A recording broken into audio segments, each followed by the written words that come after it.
how do you draw the line? And that's kind of what I was, because I've been watching these right-wing, they're not right-wing, these psychopathic types manipulate the edge of the conservative movement for their own gain. Right. And a lot of that's cloaked in anti-Semitic guys. There's plenty of anti-Semitic.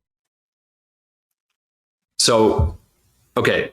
So he's talking about how the psychopathy appears mainly on the right through anti-Semitism.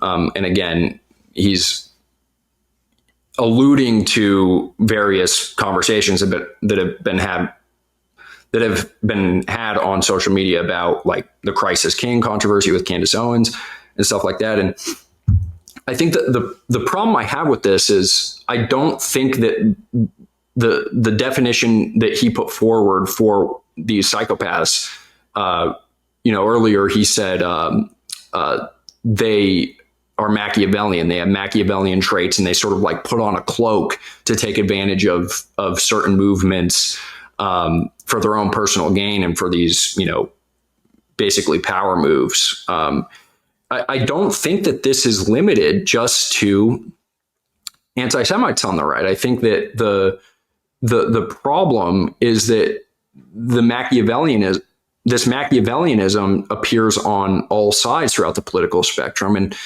my personal concern is not with anonymous people online who don't have power, because all they are trolls. And if you don't feed into them, and if you don't, make phrases like Christ is King, things that they can rally around, or like Pepe the Frog, right? Like the left did this with that meme.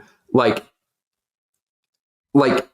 those people don't have power. And what I'm more concerned with is Machiavellians that are in echelons of power, that are in halls of government.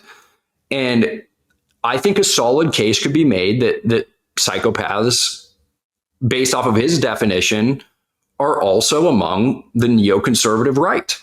I mean, if we're going to talk about Machiavelli, what about Leo Strauss, who was literally influenced by Machiavelli? He literally wrote a piece criticizing Machiavelli, saying that he played a little bit too much into wickedness, but he actually drew a lot of the influences away from the prince. And if you listen to Ron Paul's speech in Congress called "Who Are the Neocons?", I highly recommend it. He talks about the intellectual roots of the neoconservative movement and how they are Machiavellian at its core. And the idea that Ron and many others have pointed out, Murray Rothbard and the betrayal of the American right, is that these right-wingers or these neoconservatives were former Trotskyites.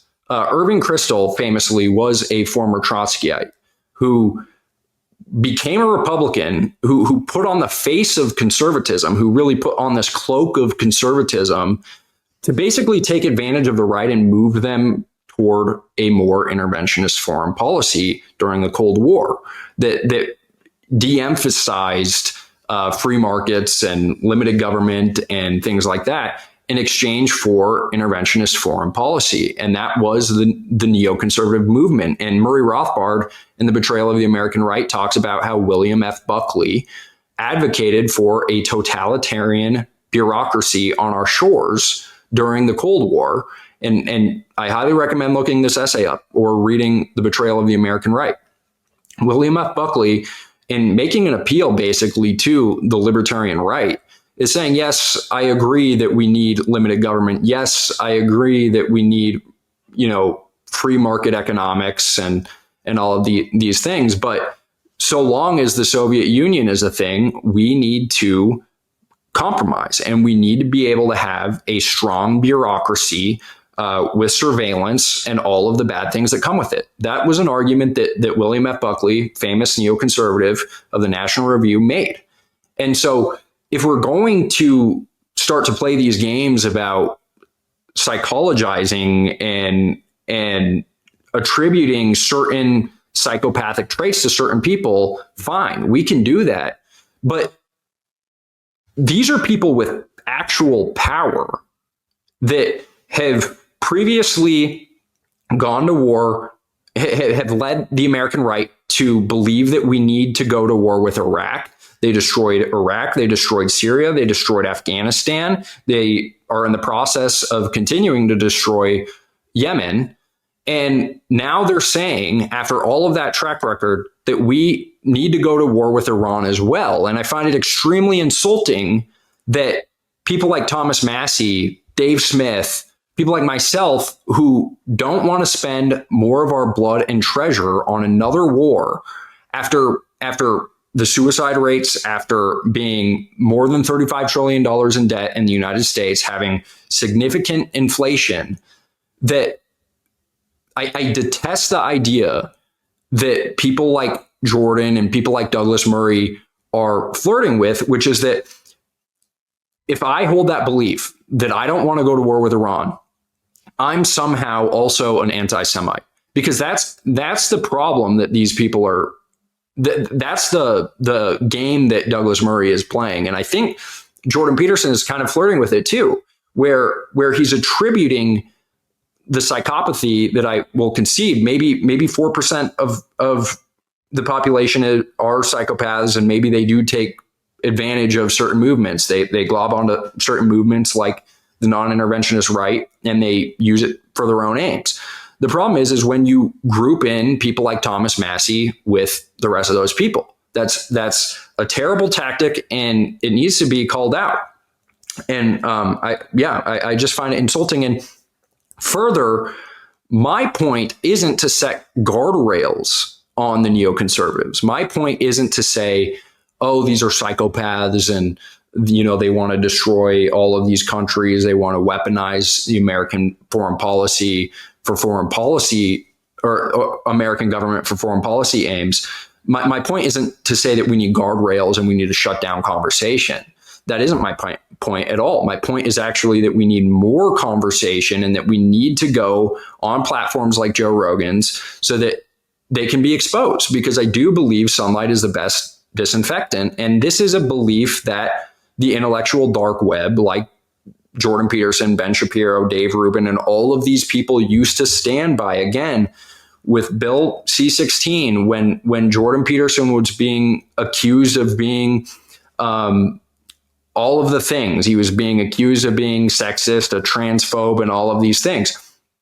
People like myself, young right-wingers, rightfully saw that as extremely unfair and just not fair tactics at all, to the point where all forms of ad hominems have by my generation of young conservative libertarian minded people, people my age have totally written off any sort of tactic like that that focuses on intent, focuses on ad hominems. If I thought Jordan Peterson did a phenomenal job in the middle of the Bill C-16 controversy, and that's partially why I looked up to him so much. And I see what Dave Smith is doing as sort of a continuation of that, where it's like, let's not resort to calling people Hitler, which is exactly what the left did with Donald Trump. Let's not resort to that. Let's actually sit down and have a conversation. But now here we are in 2025, 10 years after the Intellectual Dark Web podcast that I remember very, very strongly. I remember listening to these at the time, where people like Brett Weinstein and Jordan Peterson and all these people got together and said, we need to have free speech. Now they're getting together and they're wondering, and here Jordan Peterson is asking Joe where we put guardrails up. And it's like, that's just not Joe Rogan's shtick. I mean, he got big on inviting people on who made the case about flat Earth. And it's like, did that increase the popularity and belief in flat earthers? Maybe marginally, but it's like, we believe in the marketplace of ideas and the competition of ideas. And I mean, I thought that the intellectual dark web people did too, but it really does seem like Douglas Murray and Jordan Peterson are almost not trustworthy or almost not trusting their audience. They don't trust the people to hear information and sift it out. But it's like, that's how they got big in the first place. Like, that's how Jordan Peterson got popular, is that people like Joe Rogan brought him on in times when, like, the carnivore diet was treated as being ridiculous, or, you know, in the midst of a culture where men were being treated as oppressors. Jordan was a very unpopular person. And now Dave Smith, whether he's right or wrong, is being brought on, and his eyes or his ideas are getting more exposure. And I think that we should let it play out. And I really wish that Douglas Murray would have actually contended with his ideas instead of tried to police who Joe Rogan was going to have on his platform.